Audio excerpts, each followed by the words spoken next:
adalah dalam operasi tangkap tangan yang dilakukan oleh Komisi Pemberantasan Korupsi menyisakan luka sekaligus trauma yang mendalam bagi masyarakat, khususnya masyarakat Sulawesi Selatan. Pertanyaan yang kemudian sangat menarik dan menilik yakni bagaimana bisa sosok yang dianugerahi penghargaan anti korupsi oleh Komisi Pemberantasan Korupsi kini menyandang status sebagai terdakwa koruptor. Nyatanya berbicara perihal korupsi itu memang sesuatu yang muncul bukan karena adanya niat, tetapi karena adanya peluang dan kesempatan. Maka dari itu sangatlah penting untuk menggalakkan budaya anti korupsi agar kita semua terhindar dari jeratan korupsi. Untuk membahas lebih jauh perihal korupsi, malam ini di hadapan saya telah hadir dua narasumber yang sangat memiliki bisa dibilang citranya sangat bagus dalam hal pemberantasan korupsi. Di hadapan saya sudah hadir Bupati Wajo, Bapak Amran Mahmud, serta ada aktivis anti korupsi kita, Bapak Jusman AR. Selamat malam, Pung. Selamat malam, Pak. Apa kabar, Pung? Apa kabar, Pak? Sudah baik. Ya. Begini, Pung, supaya kita lebih akrab, izinkan saya menyematkan sapaan Pung kepada Bupati Wajo, Bapak Amran Mahmud, dan menyematkan kata Bang Jus kepada aktivis anti korupsi kita malam ini. Tidak apa-apa ya, saya panggil Bang Jus, saya panggil Pung malam ini. Bapak aja. Oh, Bapak aja. Kenapa Pak tidak mau dipanggil Pung? Bukannya di Wajo itu sapaan tersebut sudah sangat familiar untuk kita sebagai bentuk penghargaan? Ya, supaya hubungan komunikasi tidak ada kesenggangan. Oh baik, saya panggil Bapak saya kalau begitu. Baik. Langsung saja Pak Bang. Jujur sebagai seorang masyarakat awam, saya mau curhat banyak ini. Kapan lagi kan bisa curhat dengan orang nomor 1 di Bumi Lemadu Keleng dan juga aktivis anti korupsi Sulawesi. Begini loh Pak, saya sudah sangat merasa muak mendengar kata korupsi yang warawiri di masyarakat kita. Di benak saya kalau mendengar kata korupsi itu jelas, yang pertama itu melanggar hukum, yang kedua menyebabkan kerugian negara, yang ketiga itu dilakukan oleh orang yang seharusnya memperjuangkan hak rakyat, memegang amanah di negara, yang keempat serakah, yang kelima tidak bersyukur, yang keenam biadab, keji, dan seterusnya. Yang ingin saya tanyakan kepada Bapak dan Bang Jus ini, apa sih sebenarnya yang dimaksud dengan korupsi? Kita mulai dengan Bapak Amran Mahmud, silakan. Baik, terima kasih atas kesempatan ini untuk kita bisa silaturahim sekaligus sharing terkait dengan dinamika yang terjadi dalam kehidupan berbangsa dan bernegara, di mana korupsi itu dipandang sebagai kejahatan luar biasa ya, atau extraordinary crime yang itu memerlukan upaya yang luar biasa juga yang harus kita lakukan, dan semangat kebersamaan dan upaya kita semua untuk memberantasnya. Tentu disebut kejahatan luar biasa karena dampaknya yang sangat merusak terhadap sendi-sendi kehidupan masyarakat, terutama tentunya perekonomian. Nah, untuk memahami korupsi ya, ada beberapa pengertian yang mungkin kita bisa elaborasi, antara lain tindakan ya, penyalahgunaan jabatan atau wewenang yang dilakukan oleh seorang pejabat demi mendapatkan keuntungan pribadi ya. Kemudian korupsi juga bisa dikatakan sebagai suatu perilaku tidak jujur atau curang demi keuntungan pribadi ya oleh mereka yang berkuasa, dan tentunya ini biasanya melibatkan terjadinya suap ya. Kemudian juga kita bisa katakan bahwa korupsi itu adalah suatu tindakan penyalahgunaan kepercayaan yang dilakukan seseorang terhadap suatu masalah atau organisasi demi untuk mendapatkan keuntungan. Dan yang lainnya juga bahwa korupsi itu adalah tindakan pejabat publik, ya, baik politisi maupun pegawai negeri serta pihak lain yang terlibat dalam tindakan itu yang secara tidak wajar, ya, dan tidak legal menyalahgunakan kepercayaan publik yang dikuasakan kepada mereka, tentunya untuk hanya mendapatkan keuntungan sepihak. Ya. Tadi menarik yang dikatakan Bapak bahwa kita butuh upaya yang ekstra untuk memberantas korupsi. Saya ingin bertanya lebih jauh kepada Bapak selaku orang nomor 1 di Kabupaten Wajo. Sudah sejauh mana upaya Bapak selaku Bupati memberantas korupsi di Kabupaten Wajo, Pak? Ya, tentu kita lakukan tata kelola, ya. Jadi pertama kami berkomitmen, ya, mengajak kepada seluruh jajaran pemerintahan daerah untuk bersama-sama mewujudkan pemerintahan yang bersih, ya. Kemudian dengan tindakan yang kami lakukan itu untuk menerapkan sistem merit system dalam tata kelola pemerintahan yang alhamdulillah 2019 di tahun pertama kami diberi kepercayaan, kami lakukan dengan sistem merit itu, ya, dan alhamdulillah kami mendapat apresiasi dari Kementerian Aparatur Negara, ya, Pendayagunaan Aparatur Negara, yang di saat itu di 2019 tim dari Jakarta turun untuk melakukan verifikasi seperti apa tata kelola merit system itu, misalnya dalam pengangkatan jabatan, ya, penentuan jabatan, itu kami lakukan semua dengan sistem merit, ya, agar kita bisa menentukan atau menempatkan orang-orang sesuai dengan keahlian, ya, kompetensinya, bekerja secara profesional, dan alhamdulillah pada saat itu kami mendapat apresiasi dan langsung diberikan penghargaan itu yang diserahkan langsung oleh Ketua KPK di akhir 2019.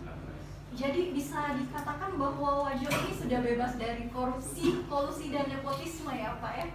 Dengan adanya merit system itu tadi? Tidak, artinya kita berusaha dengan tentunya memulai berbagai upaya-upaya untuk meminimalkan, ya, seperti misalnya dalam hal pengelolaan keuangan di APBD kita, bagaimana semua mengarah kepada non tunai, ya, supaya semua interaksi keuangan itu semuanya dengan sistem aplikasi, ya, kemudian penentuan lelang barang dan jasa itu dengan menggunakan LPSE, ya, tentunya semua itu untuk upaya-upaya kita untuk bisa menekan, ya, atau berusaha memutus mata rantai budaya-budaya yang sudah terjadi selama ini.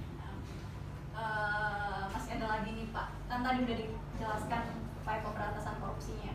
Kalau bisa dipresentasikan sekitar berapa persen upaya penanganan korupsi di Kabupaten Wajo? Kalau berbicara persentase, ya tentu kita selalu tidak bisa mengukur, ya, tidak bisa mengukur persentase terkait itu, tapi upaya kita untuk bagaimana tidak ada transaksi-transaksi yang dilakukan, ya, utamanya terjadi suap, pengangkatan jabatan, ya, itu yang kami memang awal kami menyampaikan secara keseluruhan kepada seluruh ASN kita supaya semua bekerja profesional, tidak ada lagi beban-beban dalam penentuan jabatan, supaya tidak ada juga beban mereka untuk berpikir bagaimana mengembalikan beban-beban itu dan seterusnya, sehingga upaya-upaya itu kita coba menekan. Ya. Saya beralih ke Bang Jus. Tadi dijelaskan secara formal pengertian korupsi dari Bapak Bupati Wajo, Pak Amran Mahmud. Nah, kalau untuk pandangan Bang Jus nih, gimana atau apa sih sebenarnya korupsi itu, Bang? Pertama, sebelum mulai, saya ingin menyampaikan banyak terima kasih atas undangan ini, terkhusus kepada Bapak Bupati Bupati, senang rasanya Pak Bupati sudah hadir. Paling tidak bagi penggiat anti korupsi itu ada catatan tersendiri. Ketika pemimpin daerah bersedia hadir dalam forum diskusi yang membahas soal anti korupsi, tentu ada catatan tersendiri. Ada nilai plus. Ya. Saya kira kalau kita bahas atau mengangkat tema terkait korupsi, sederhananya saya mau bilang bahwa apa yang disampaikan tadi Pak Bupati, saya kira itu tidak ada itu dulu. Hanya saja saya ingin mencoba menambahkan atau menegaskan bahwa kalau kita merujuk pada Undang-Undang Nomor 31 Tahun 99 beserta perbaikan Undang-Undang Nomor 20 2021, jelas di sana disebutkan secara gamblang jenis-jenis dan bentuk korupsi. Korupsi karena kebijakan. Kebijakan dimaksud adalah akibat kebijakannya itu sehingga kemudian menguntungkan diri orang lain, ya, atau kelompok. Nah, itulah yang dimaksud pada pasal 2 Undang-Undang Korupsi. Beda lagi ketika kita bicara soal turut serta, nah juga dikenal dalam pasal 3 kan, yang banyak-banyak dijerat terhadap aparat penegak. Karena kontennya saya dipandang dengan Pak Bupati, mungkin lebih tepatnya saya ingin menyampaikan bahwa korupsi secara sederhana, dan saya meyakini sahabat-sahabat semua di Wajo lebih Pak Bupati bahwa korupsi itu sebenarnya dalam arti yang hakikatnya sesungguhnya adalah perbuatan yang busuk. Pesannya di sini adalah bahwa ketika seseorang menyalahgunakan jabatannya yang kemudian menguntungkan diri keluarga dan orang lain atau kroninya, maka itu adalah perbuatan yang busuk. Oleh karena busuknya maka wajib untuk terserah publik mau ngapain. Yang pasti bagaimana menyuarakan hukum, menegakkan hukum, tidak melabrak hukum. Karena ada juga koridor kan gitu. Nah, sejalan dengan itu lebih tajamnya saya kira karena Pak Bupati bersama kita, ya tentu saya akan coba mengatakan atau mengupas bagaimana sebenarnya terapan Undang-Undang Nomor 28 Tahun 99 tentang penyelenggaraan negara yang bersifat bebas kanai. Jelas di sana di pasal 4 pasal 5 asasnya bagaimana cara atau kriteria menilai pemimpin daerah bahwa benar atau telah menerapkan prinsip-prinsip itu ada banyak. Pertama, apakah sudah telah diterapkan, dijalankan asas akuntabilitas, keterbukaan, partisipasi publik, kan begitu. Tidak resisten dengan suara sumbang atau kritik oleh masyarakat, oleh publik. Nah, kemudian yang lainnya juga dikenal adanya yang ibu sekarang ya, karena tadi saudara menyampaikan berkait kasus Nurdin Abdullah ya kan, pada kesempatan ini juga saya mau sampaikan berkait gratifikasi. Baru saja tadi Pak Bu dibacakan di persidangan tuntutannya terhadap Pak Eng dan Pak Edi. Sekira jelas sekali ya bahwa apa sih itu gratifikasi, apa sih itu suap. Jelas tegas bahwa sesuatu yang berkaitan atau berhubungan dengan jabatan dan bertentangan dengan kewenangan, maka itu masuk suap atau gratifikasi. Kapan dikategorikan suap? Manakala melewati batas waktu 1 bulan yang bersangkutan atau oknum pejabat tidak melaporkan kepada aparat KPK, kan gitu ya. Nah, harapan kita mudah-mudahan wajib ini tidak ada seperti itu. Harapan kita mudah-mudahan tidak seperti itu. Kemudian sisi lainnya adalah bagaimana pemimpin daerah itu senantiasa membuka ruang-ruang atau tidak pernah membatasi aksesibilitas publik. Karena tiba kesimpulan manakala itu terjadi, maka itu artinya bahwa ada kesan otoriter. Prinsip kita bagi anti korupsi adalah apabila ada oknum pejabat, entah gubernur atau bupati atau wali kota, resisten atau alergi atau marah ketika dikritik, maka sederhana jawaban kita bagi anti korupsi, kalau bersih ngapain berisi? Kan gitu. Ya, betul, Bang. Saya melihatnya Pak Bupati, harapan saya tidak seperti itulah. Karena bersihnya hari-hari ini kan gitu. Amin. Iya ya Pak Bupati ya. Amin. Ya, gitu. Ya, selanjutnya nih untuk Pak Amran dan Bang Jus. Tadi kita sudah berbincang perihal korupsinya. Nah, sekarang kita bahas tamengnya nih, Bang. Sekarang kan lagi marak digalakkan itu budaya anti korupsi. Ya.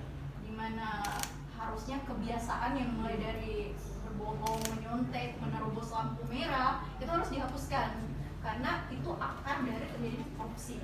Nah, kalau dari pandangan Bapak nih, budaya anti korupsi itu apa sih, Pak? Baik ya, kita bersyukur pada kesempatan ini apalagi hadir Pak penggiat korupsi kita di Sulawesi Selatan, Bang Jusman ya. Alhamdulillah, saya cuma sering dengar namanya, alhamdulillah ketemu sekarang. Kemudian apa yang disampaikan tadi terkait dengan budaya korupsi, ya saya kira sangat sederhana, biasa kita rasakan misalnya dari masyarakat sendiri ingin cepat dilayani sehingga melakukan berbagai upaya-upaya, ya misalnya mereka mau dilayani dengan cepat, mereka mau memotong SOP yang ada, ya sampai melakukan transaksi karena ya budaya-budaya yang lama seperti itu ya yang terjadi.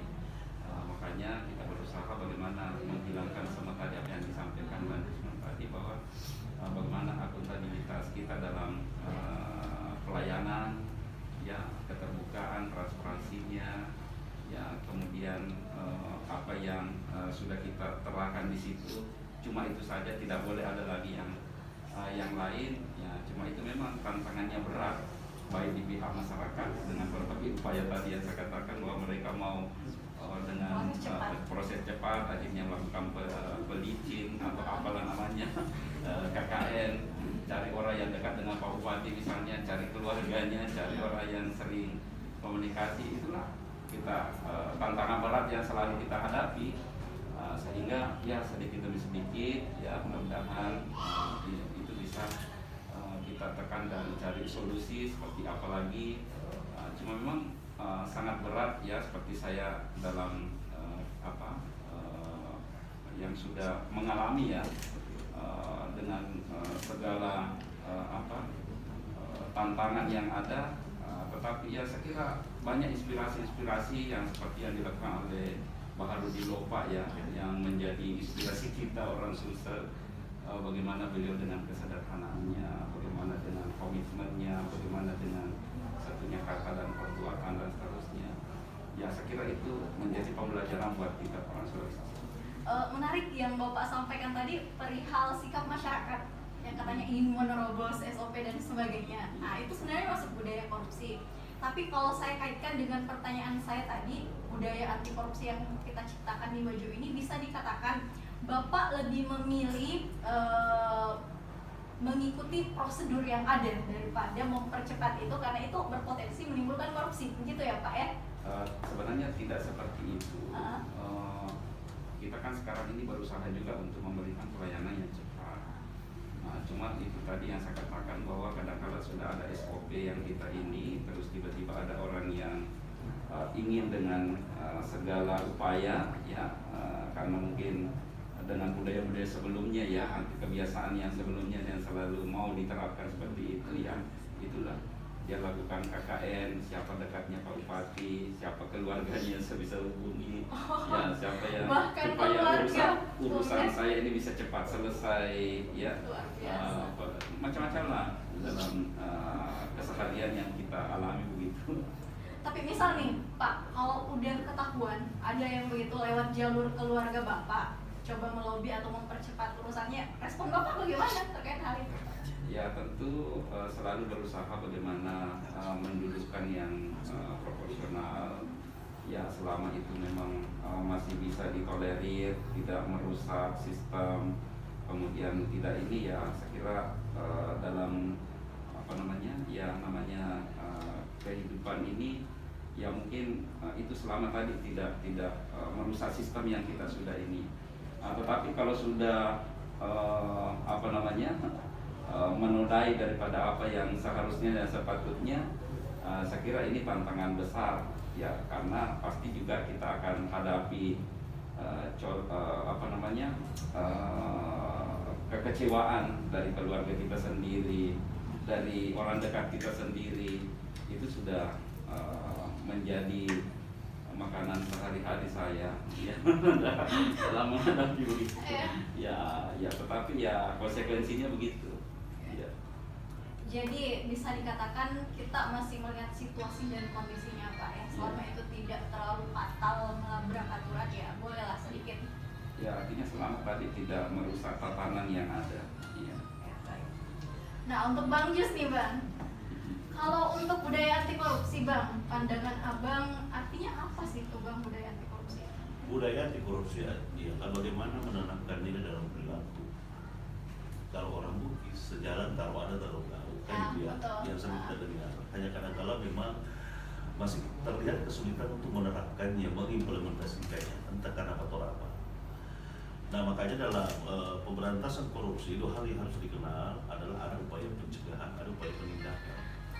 Upaya pencegahan selalu identik dengan bagaimana terkait pemerintah daerah melibatkan partisipasi publik. Publik tidak hanya dilibatkan pada tahap finishing, starting no. Karena ini kan yang membuka. Kapan publik, NGO atau media atau apapun mereka dilibatkan pada tahap finishing, maka kecenderungannya mereka hanya menjadi alat pelegal. Kan gitu ya, kan gitu. Nah ini sebenarnya keliru. Nah kemudian nyambung juga yang disampaikan tadi saudara, bagaimana penerapan pemerintah bersih di Wajo? Memang sih dalam kacamata saya, ya perspektif saya adalah yang berwenang menilai atau ditagih soal itu adalah aparat penegak hukum, termasuk juga API. Dalam pemerintahan daerah berdasar turunannya dari Undang-Undang Nomor 28 Tahun 99, di bawahnya kan ada rangkaian API, aparat penegak, berarti ya. Di sana ada BPKP, inspektorat. Meskipun kadang-kala kerja-kerjanya atau kinerja-kinerjanya itu masih sulit untuk kita percaya. Apakah itu keliru atau salah? Manakala masyarakat akan percaya, bukan hal yang keliru. Karena ada dasarnya. Sama aja mungkin kalau Pak Bupati tanya saya, Pak Jus, Anda lebih percaya BPKB atau BPK? Dengan tegas, jelas akan jawab, saya akan lebih percaya BPK dibanding BPKP. Mengapa? Dengan tidak bermaksud mendiskreditkan. Karena BPK berdiri atas undang-undangnya, Undang-Undang Nomor 15 Tahun 2006, sementara BPKP hanya merupakan subordinat dari pemerintah. Jadi artinya ketika BPKP atau API dipersilau untuk mengaudit kebijakan Pak Bupati Wajo, apa mungkin dia berani mengaudit seterang-terangnya? Kan tidak mungkin Pak Bupati ya. Nah oleh karenanya itu meskipun tidak pernah mengabaikan fungsi-fungsi atau tupoksi dari API ini, ya kita harap Pak Bupati tetap membuka ruang mungkin sebagai social control ya. Nah kemudian tambahan, memang di Wajo ini sering kita mendengar ada banyak kasus. Saya bicara izin Pak Bupati, saya bicara atas nama, izinkan saya membawakan atas nama lembaga sebagai pertanggungjawaban publik saya atau pertanggungjawaban hukum nantinya. Kalau misalnya ada statement saya yang sedikit menggusik oknum tertentu, saya atas nama Koordinator Forum Komunikasi Lintas NGO Sulawesi, bukan NGO Sulawesi, yang dikenal adalah saksi pelapor kasus Nurdin Abdullah, saya orangnya. Kemudian kedua, saya juga koordinator badan pekerja Komite Masyarakat Anti Korupsi Sebar, yang di dalamnya beberapa dari kepentingan anti korupsi termasuk dalam sana. Kemudian saya juga direktur Presiden Sulawesi yang banyak mengangkat kasus dari itu. Hanya sekarang jarang lagi bicara soal itu karena ada kemitraan dengan salah satu lembaga anti rasuah kan gitu. Nah apa yang saya mau sampaikan atau menjadi pesan di Wajo ini untuk menakar keseriusan atau komitmen Pak Bupati adalah bagaimana dalam masa pemimpinnya tidak ada aparatnya, jajarannya atau bawahannya melakukan praktik-praktik korupsi. Bahwa kalau kemudian ada, bagaimana Pak Bupati tidak pernah merintangi atau menghalang-halangi proses hukum itu. Seperti apa jenis dan bentuknya pemerintah daerah menghalang-halangi atau merintangi Pak Bupati? Misalnya gini, hari ini, hai Pak Andi, besok berdasar panggilan secara patuh 2 hari sebelumnya kan dilayangkan panggilan. Datanglah ini kuasa pengguna anggaran OPD. Apalagi sekarang pertanggungjawaban atau pengelolaan keuangan itu berbasis kinerja. Kalau kita mau merujuk pada itu sulit ditangkap lagi bupati itu. Kalau bukan karena OTT susah. Karena berbasis kinerja. Kan begitu. Nah, si Pak Andi ini akan diperiksa. Lalu menghadap ke pimpinan katakanlah Pak Bupati. Pak Bupati menyampaikan dulu, coba dong cross check baik, jangan sampai ada yang memang salah dan menyerempet ke saya.